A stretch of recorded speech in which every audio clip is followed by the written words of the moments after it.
Alright, so this is elevator number 2 here at the IKEA store in Hicksville, New York, at what used to be the Broadway Mall.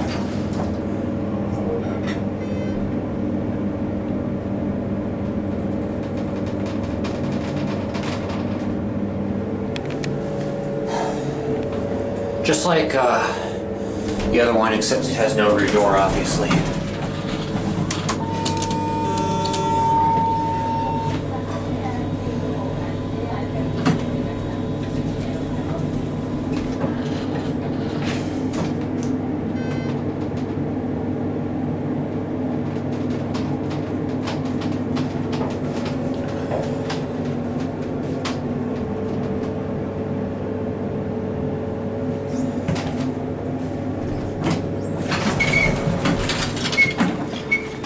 Ring the bell.